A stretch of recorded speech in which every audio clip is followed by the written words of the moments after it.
नमस्कार. महाराष्ट्रातील विविध क्षेत्रातील बातम्या झटपट आपल्या मोबाईलवर पाहण्यासाठी लगेचच सबस्क्राईब करा राष्ट्रशक्ती लाईव्ह न्यूज आणि सोबत बेल आयकॉन प्रेस करायला विसरू नका. सचिन बंडगर नावाचा त्याचाच एक कार्यकर्ता, आमचा ओबीसी भाऊ, धनगर समाजातील एक घटक, हा धनगर समाजाच्या आरक्षणाचा लढा लढतोय म्हणून 5 वर्ष त्यासोबत निशुल्क ड्रायव्हिंग करत होता. आणि या हाक्यांनी आमिष दिलं होतं की मी तुझ्या पत्नीला नोकरीवर लावून देणार. त्यांच्याकडून त्यांनी आर्थिक व्यवहार पण केला हाक्यांनी. आणि हे मी नाही सांगत, हे हाक्यासोबतच राहणाऱ्या सचिन बंडगरांनी काही मिनिटांपूर्वी मीडियाला सांगितलेलं आहे.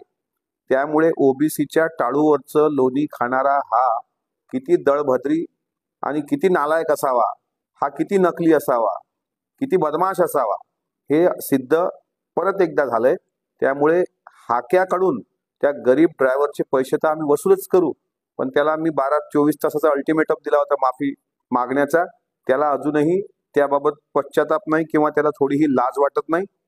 मात्र मी परत तुमच्या चॅनलवर सांगतो, त्याचे नकली धंदे, ते ओबीसीला लुटून केलेलं त्यानं आर्थिक व्यवहार, विधानसभेच्या वेळी केलेले वेगवेगळ्या मतदारसंघातल्या तोडपाण्या, मागासवर्गीय आयोगाचं घेतलेलं आर्थिक व्यवहार करून पद आणि नकली मिळवलेली प्राध्यापकाची डिग्री आणि ओबीसी मराठा समाजामध्ये जातीय तेढ निर्माण करण्याकरता केलेले प्रयत्न, या सगळ्याची जंत्री आमच्यासोबत माझ्याजवळ आहे.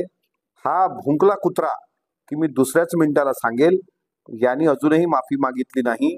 त्याच्यामुळे हा किती, त्याची अवकात काय आहे हे महाराष्ट्राला दिसली आणि त्याच्या ड्रायव्हरनी त्याची अवकात दाखवलेली आहे. त्याच्या ड्रायव्हरच्या परिवाराला, भावाला आणि त्यांच्या पत्नीला धमक्या देण्याचं हा काम करतोय. हनुमंत म्हणून त्यांचं एक सहकारी आहे, त्यांना पण धमक्या देण्याचं काम करतोय. मी तुम्हाला सांगतो, आम्ही त्यांच्या सोबत आहोत. महाराष्ट्रातली सामाजिक चळवळ त्यांच्या सोबत आहे, अख्खी भीम संघटना त्याच्या सोबत आहे.